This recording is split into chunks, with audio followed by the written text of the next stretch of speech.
For anybody wondering who this family behind me is, this is one of my brothers.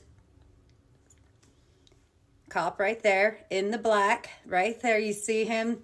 Typical cop look. Officer Richard Ricky Wright and family, formerly of the Woodland Police Department, currently with the Sacramento Sheriff's Department. Those who do not know our story, here's a little backstory. He, along with 4 other officers, brutally and violently took my brother's life. And I will be clear to say Michael was targeted by these officers. I don't mean he was just targeted because of his skin color. Weeks prior, leading up to my brother's killing, this very officer threatened to take his life and he assaulted him. This took place in front of other people and it was documented. During our depositions, this effer tried to lie. Tried to say he never saw my brother, he didn't recognize him. He was questioned because, again, like I said, it was documented, and he was reminded of the documentation of this incident and how it could easily be found.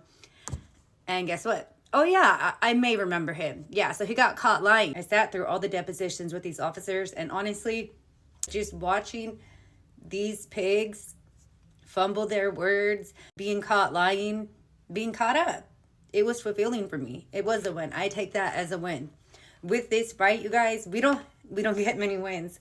Fighting up against the system, it's hard. Wins for us, so we got to take those small ones. Don't normally sit there researching these officers. I've spent time doing it before, and even if I wanted to, there's nothing wrong with that because there has been an injustice that has taken place and they got away with taking my brother's life. So coward Ricky Wright, I found their family's photos because Miss Carol Wright, hi Carol, we have 2 wonderful sons. Oh my God, Carol, is that what you think? That's really cute, Carol. I love my children too, adore and love unconditionally, but I'm sorry to say your son is a monster. He took my brother's life. He didn't just take it. He choked it out of him, his last breath, and he loved it. He enjoyed doing it.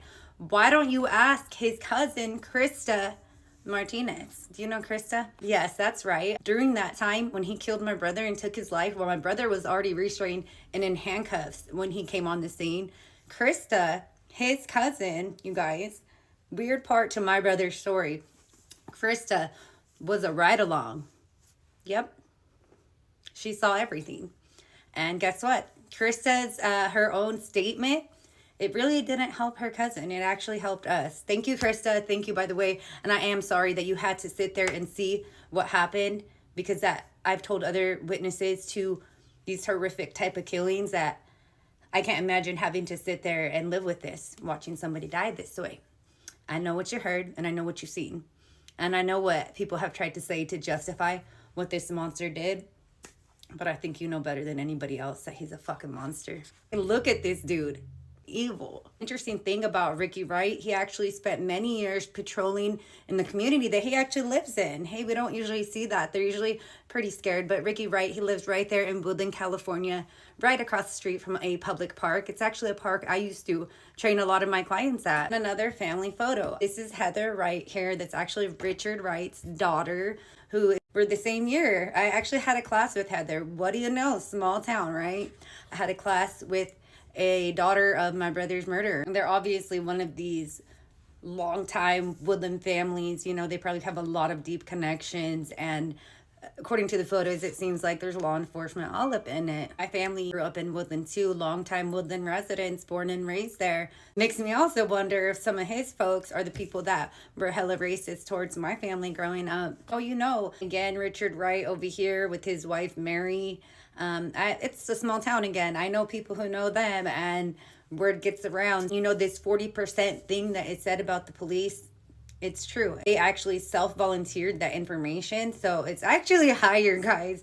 Mary Wright. At the end of the day, I'm still a woman, and you know, I hope you're okay too. I hope he's not choking you too. And there's also word around town about him not just doing that type of behavior to suspects or people he doesn't like on the streets, but also maybe to his own family, even potentially some of the minors. Again, sharing this because I have every right. My brother's life was taken in a horrible way.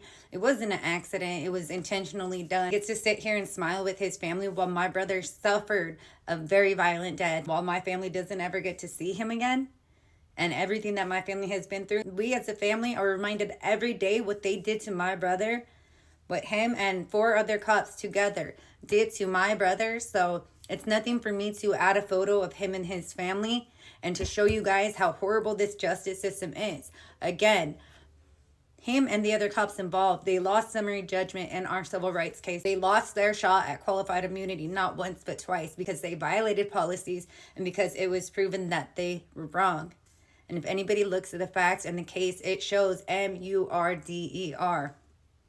So Richard Wright, you may feel you have gotten away with this, but I know for a fact that I've made you feel uncomfortable with this fight, that you've had to worry about yourself, about your family, about your house,